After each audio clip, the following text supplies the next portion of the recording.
नरेंद्र मोदी की सरकार ने 1 जुलाई से जिस नए क्रिमिनल कोड को लागू करने का प्लान किया है, उसको लेकर बहुत हंगामा है और आने वाले दिनों में खूब हंगामा मचने वाला भी है। दरअसल दिसंबर 2023 को क्रिमिनल कोड को बदलकर 3 नए क्रिमिनल एक्ट को अलग-अलग नामों से लागू किए जाने की बात है। इनमें से एक है इंडियन जुडिशियल कोड, जिसको हिंदी में भारतीय न्याय संहिता कहा गया है, जो पहले इंडियन पीनल कोड के नाम से जाना जाता था। दूसरा इंडियन सिविल डिफेंस कोड, जिसको हिंदी में नागरिक सुरक्षा संहिता कहा गया है, जो पहले कोड ऑफ क्रिमिनल प्रोसीजर यानी सीआरपीसी के नाम से जाना जाता था।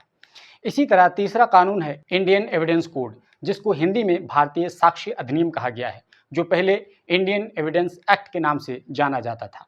इन तीनों कानूनों को 1 जुलाई से लागू किए जाने की बात है। दरअसल केंद्र की मोदी सरकार ने इन तीनों कानूनों को 20 दिसंबर 2023 को उस वक्त पास किया था जब अपोजिशन के 141 सांसदों को निलंबित कर दिया गया था, राज्यसभा और लोकसभा दोनों सदनों से, और ये तीनों कानून जल्दी जल्दी पास करा दिए गए थे। मोदी सरकार ने इन तीनों कानूनों को पास किए जाने के पीछे का तर्क देते हुए कहा कि इसका मकसद ब्रिटिश दौर के क्रिमिनल एक्ट्स को डीकोलोनाइज करना है।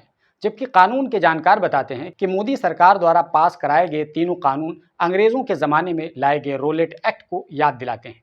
यानी जिस तरह रोलेट एक्ट में पुलिस को खूब ताकत दी गई थी और मनमाने ढंग से पुलिस जिस तरह चाहती थी उस ज़माने में नागरिकों के मानव अधिकार की बखिया उधेड़ सकती थी, बिल्कुल इसी तरह इन तीनों कानूनों के जरिए भी पुलिस को ज़बरदस्त ताकत दी जा रही है।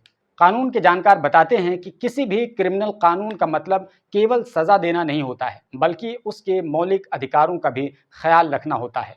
लेकिन इन तीनों कानूनों के जरिए पुलिस को इतना अधिकार मिल जाएगा कि पूरा देश पुलिस स्टेट में तब्दील हो जाएगा।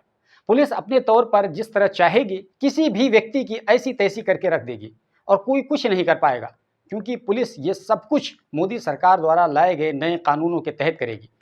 उदाहरण के तौर पर देख सकते हैं कि किसी भी व्यक्ति को हथकड़ी लगाने का अधिकार पुलिस को तभी है जब वो दोषी सिद्ध हो जाए, और वो भी हर किसी को नहीं है, बल्कि बहुत कम केसेस में हथकड़ी लगाए जा सकते हैं।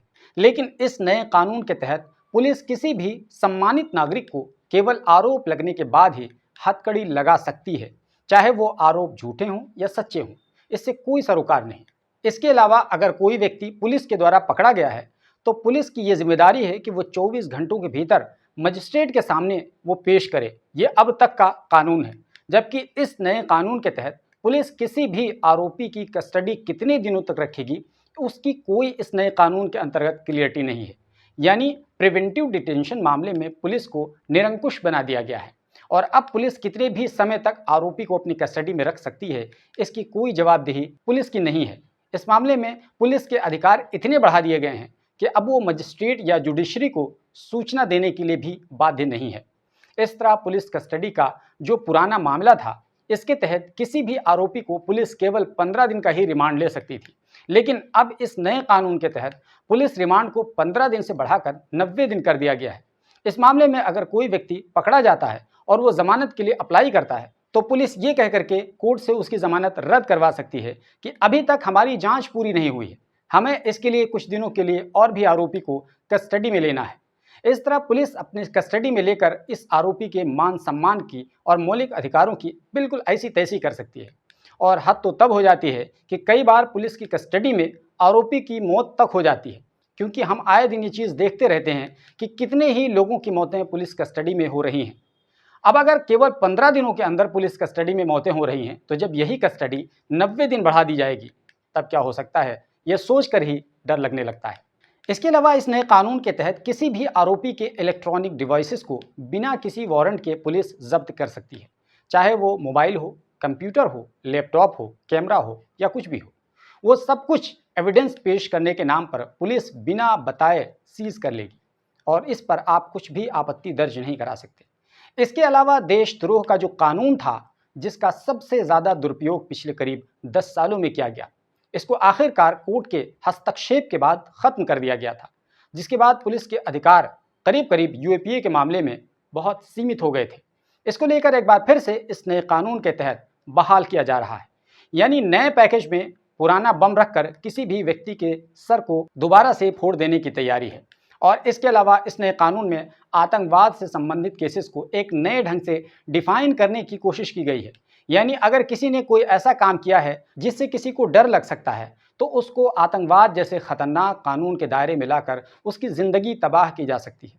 जबकि हम सब जानते हैं कि टेरर एक्ट बिल्कुल एक्सट्रीम लेवल के केसेस में लगाया जाता है, जब देश की सुरक्षा और संप्रभुता को खतरा हो। यही कारण है कि टेरर के केसेस की जांच करने के लिए एनआईए या एटीएस जैसी एजेंसियों को सौंपा जाता है। लेकिन अब इस नए कानून के तहत पुलिस के एक सिपाही को भी यही अधिकार सौंप दिया गया है। यानी अब वो फैसला करेगा, पुलिस का एक सिपाही, कि किसको टेरर एक्ट के तहत लाकर जांच करनी है और किसकी कैसे जांच करनी है। ये और इसके अलावा दर्जनों ऐसे केसेस हैं जिनमें जांच और साक्ष्य इकट्ठा करने के नाम पर पुलिस को इतने पावर दे दिए गए हैं कि अब अगर कोई व्यक्ति इस झमेले में एक बार पड़ जाता है तो फिर उसका मालिक कोर्ट कचहरी से पहले पुलिस महकमे का अधिकारी थाना अध्यक्ष ही होगा। यहाँ अगर पुलिस किसी को फंसाने पर आ जाए तो फिर उसका अंजाम क्या हो सकता है, ये सोचकर डर लगता है। और अगर न्यूछावर करने वाला कोई व्यक्ति हो यानी आरोपी हो तो उस पर इतनी कमज़ोर धारें लगाई जा सकती हैं, क्योंकि पुलिस को पूरा अधिकार है, जिसके बाद तो आरोपी को चिंता करने की भी इतनी भी ज़रूरत नहीं है। यूँ कहें कि इन तीनों कानूनों के तहत पुलिस को अथाह पावर दे दी गई है और अब पुलिस के रहमो करम पर ही आरोपी को रहना होगा। इसलिए अब इस बात की आशंका जताई जा रही है कि अब रिश्वत देने वाला मौज करेगा और गरीब की मुसीबत कई गुना बढ़ने वाली है। तो इस तरह अगर 116 पेजेस के इन नए कानूनों को पढ़ेंगे तो देखेंगे कि अंग्रेज़ों से मुक्ति के नाम पर ऐसा लगता है कि हिंदुस्तानियों को एक नए रोलेट एक्ट का पैकेज थमाया जा रहा है, जिसको पढ़ने के बाद समाज के बुद्धिजीवी, वकील, एक्टिविस्ट वगैरह ने इस मामले को सुप्रीम कोर्ट में चुनौती दे दी और सुप्रीम कोर्ट से मांग की है कि इन तीनों नए कानूनों को लागू होने से रोका जाए। सुप्रीम कोर्ट में याचिका लगाने वाली अंजलि पटेल और छाया मिश्रा ने ये दलील दी अपनी याचिका में कि मोदी सरकार द्वारा लाए गए नए कानूनों में क्लियरिटी बिल्कुल नहीं है, बल्कि यहाँ पर कई सारे पॉइंट्स ऐसे भी हैं जिनमें एक दूसरे के खिलाफ विरोधाभास है और ये तीनों एक कानून के मकसद को पूरा नहीं करते हैं। यानी जिस मकसद के तहत कानून बनाया जाता है, यानी समाज में न्याय स्थापित करना, इस मकसद को ये तीनों कानून पूरा नहीं करते हैं, बल्कि इसको वायलेट करते हैं, इसके खिलाफ काम करते हैं। इसके अलावा कुंवर सिद्धार्थ की तरफ से दाखिल याचिका में सुप्रीम कोर्ट से अपील की गई है कि वो इन कानूनों पर रोक लगाए। उन्होंने सुप्रीम कोर्ट से अर्जी लगा करके कहा है, याचिकाकर्ताओं ने कहा है कि कानून को बिना किसी मुनासिब बहस के पास करवा लिया गया और इस हालत में पास करवाया गया जब विपक्ष के 141 सांसदों को पार्लियामेंट से बाहर निकाल दिया गया था। याचिका में यह भी कहा गया कि नए क्रिमिनल एक्ट से कानूनी मुकदमों में इजाफा हो सकता है, साथ ही लिमिटेड रिसोर्सेज पर बुरी तरह भार बढ़ जाएगा। दोस्तों, आपको बता दें कि पहले वाला क्रिमिनल कोड जो था वो मानवता के उस सिद्धांत पर काम करता था कि भले ही 10 दोषी छूट जाएं, लेकिन किसी भी निर्दोष को सज़ा नहीं मिलनी चाहिए। लेकिन इन नए कानूनों के ज़रिए पूरा सिद्धांत ही बिल्कुल उलट गया है। यानी अब एक दोषी को सज़ा देने के लिए 10 निर्दोष लोगों को फंसाया जाएगा। शायद यही प्रधानमंत्री मोदी की मानसिकता है और उन्होंने अपने दोनों कार्यकाल में इसी तरह के कानून पास किए हैं जो आम नागरिकों के हितों को कुचलने वाला और अमीरों के लिए जीवन आसान बनाने वाला ज़्यादा लगता है। यानी इस तरह के कानून, चाहे किसानों का आप तीनों कानून देख लें, और अब इसी दिशा में ये भी तीनों कानून हैं।